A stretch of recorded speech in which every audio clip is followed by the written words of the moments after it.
পিতা হয়েছি, আমার সন্তানরাও হয়তো ডিপ্লোমা ইঞ্জিনিয়ার করবে, তাদের অস্তিত্ব কী হবে, তাদের ফিউচার কী হবে? এই আসলে এই বড় ব্যাপার স্যাপারগুলো হচ্ছে জাতিগত বিষয়।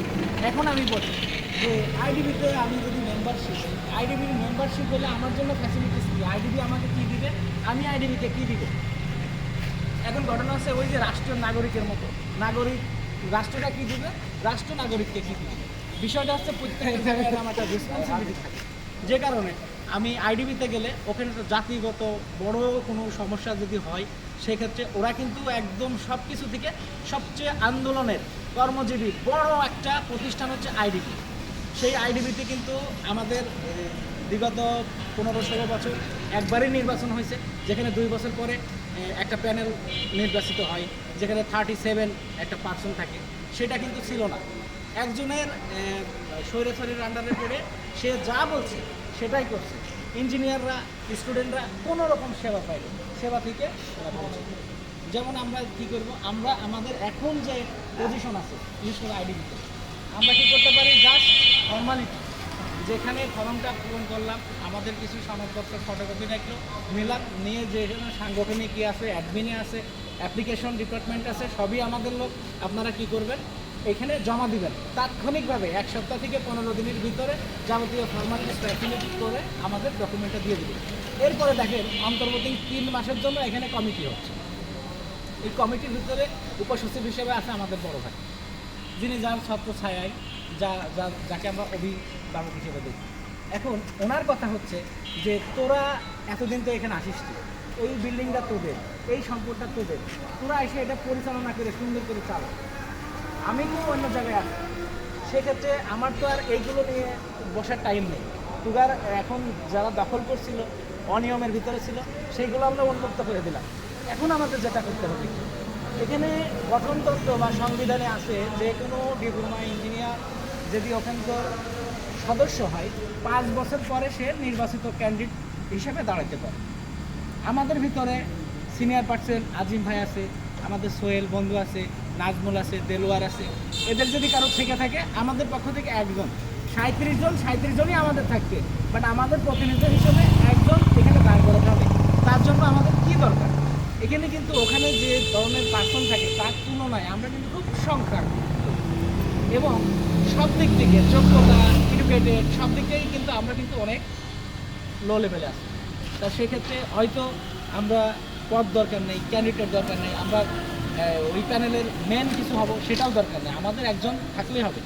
এখন সেজন্য আমাদের দরকার কি, প্রথমত আমাদের মেম্বারশিপটা নেওয়া, সদস্য হইলে কি হবে, আমাদের মনোগত প্রার্থী তাকে যখন নির্বাচিত সে ক্যান্ডিডেট হিসেবে দাঁড়াবে, আমাদের যদি 100, 200, 300 এই যে ফেস পরিচিত যারা থাকবে, এই ভোটগুলোই কিন্তু ওর কাজে লাগবে। এখন আসেন, ভোটগুলো আমি দিলাম, তাহলে সে আমাকে কি দিবে? আমার এখানে জবলেস, অসহায়, দরিদ্র, অসুস্থ অনেক ছোট ভাই, বড় ভাই, অনেক কিছু হবে। আমি বাইক চালাই, আমরা ইঞ্জিনিয়াররা আমরা ছাদে 10 তলা 12 তলা কাজ করি, প্রত্যেকটা মুহূর্তে আমাদের জীবন কিন্তু রিস্কের ভিতরে।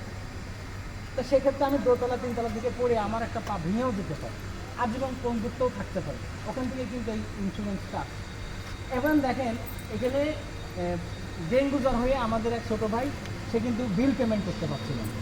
আমরা বলার পরে আমাদের অভিভাবক, আমাদের রানা ভাই যে কিন্তু ফরাজি হসপিটালে যে মাত্র 5,000 টাকা দিয়ে তাকে রিলিজ করে, ছবি সব আমার কাছে আছে, বেশি বুঝতে পারি। তা এখন ঘটনা হচ্ছে এই যে অভিভাবক, এই যে একটা প্রভাব। এখন আসেন আর একটা কথা বলি আপনাদের, আমরা সিভিল ইঞ্জিনিয়ার, বাস্তবেও যে কাজগুলো করি, যে প্রকল্পের সাথে আমরা থাকি, সেগুলো 100% বাস্তব কাজ, এখানে ভার্চুয়াল কোনো কাজ নয়। সুতরাং এই লেভেলে যারা কাজ করে, একদম সুইপারের থেকে শুরু করে মন্ত্রী, মিনিস্টার পর্যন্ত, সুতরাং এখানে কিছু মানুষ আছে উগ্রপন্থী, উগ্র মেজাজ। আপনি তাদের সাথে কথা বলে তাদেরকে ম্যানেজ করতে করতে করতে করতে আর পারবেন না। তারা গায়ের জোরে, মুখের জোরে একটা কথা আপনাকে বলে ফেলবে, বলার পরে আপনার পাশে কে আসে, আপনি ঢাকায় ওই গ্রাম থেকে এসে, প্রত্যন্ত গ্রাম থেকে এসে ঢাকা শহরে ইঞ্জিনিয়ারিং জব করেন। এখন আপনার যদি এই সমস্যা হয়, আপনি যদি আমাদের এইটা আইডিবির কথা বাদ দিবেন, আজকে এখানে কত আছে, 20 প্লাস মাইনাস, যদি এমন থাকে এই 10 জনের একজনের যদি কানে যায়, আমরা যদি এই 10 জন যাই, ওই কোম্পানি নির্যাতিত যে আছে বা যে করছে ওই কোম্পানি হোয়াট এভার, যে কেউ হতে পারে, সুতরাং আমার একার কথা আর 10 জনের কথা, বিশাল একটা ভ্যালু হবে।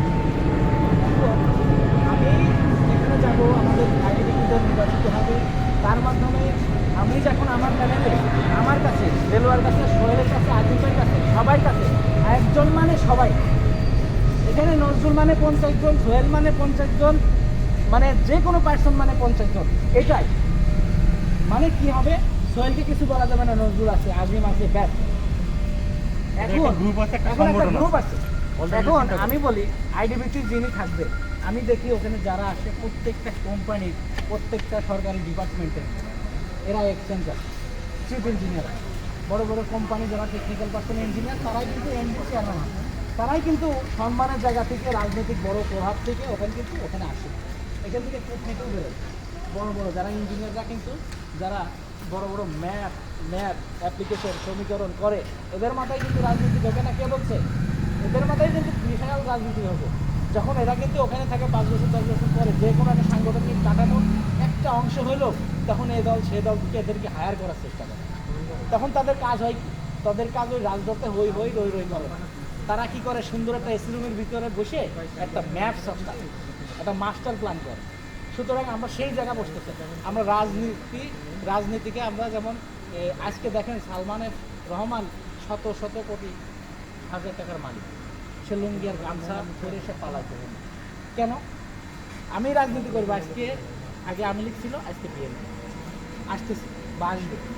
আমরা এমন কোনো আচরণ করবো না যে আমাদের উপরে একটা নেতা আছে, এর কারণে একটা রিক্সাওয়ালা তোমাকে পিছন দিকে ধাক্কা লাগলো, হয়তো তোমার দোষ বা আমার দোষ। এই যে এই গরমটা নিয়ে এই যে ক্ষমতার অপব্যবহারটা জীবনও করা যাবে না। এখন ঘটনা হচ্ছে আছে আমার ক্ষমতার জায়গায় আছে, আমার যে মুখ আর আমার যে ব্যবহার, এই ব্যবহারেই কিন্তু আপনার দলপতন হইলে আপনার থাকা আর পালাইনো, এটা আপনার উপরেই ডিপেন্ড করে। কথা কি ঠিক আছে? আচরণবিধি বলে দিবে। অনেক নেতা আছে আওয়ামী লীগের, তারা বসবাস করতেছে আমার গ্রামে আছে। আমার ছোটখাটো একটা কর্মী, সে কিন্তু পালাই বেড়াইতেছে। কেন? তার মুখের খারাপ ছিল, যার মনে করো যে তার গরমে সে আর পায়নি। তা আমরা সুতরাং বলবো, আমাদের ব্যবহারে বংশের পরিচয় প্রকাশ পাবে, শিক্ষার পরিচয় প্রকাশ পাবে, এমন কোনো কিছু করবো না। আমি এই কথাটা কেন বলছি আপনারা বুঝতে পারছেন?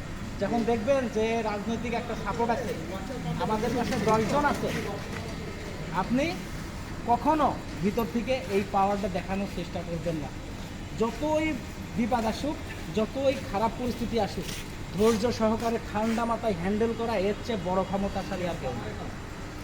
জি, ইয়েস, নো, জি, হ্যাঁ স্যার বলতে হবে। পরিস্থিতি পরে বোঝা যাবে, তাৎক্ষণিকভাবে একটা কথা বলা যাবে না, পিছন দিকে ভাবতে হবে।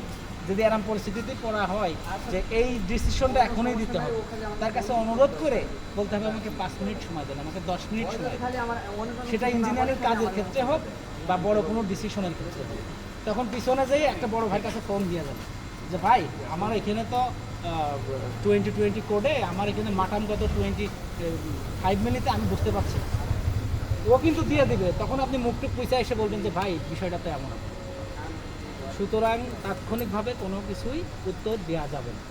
আমার এই বক্তব্য এখানে শেষ করছি। এখন আপনাদের সামনে কিছু মূল্যবান বক্তব্য দেবে আমাদের সোহেল ভাই।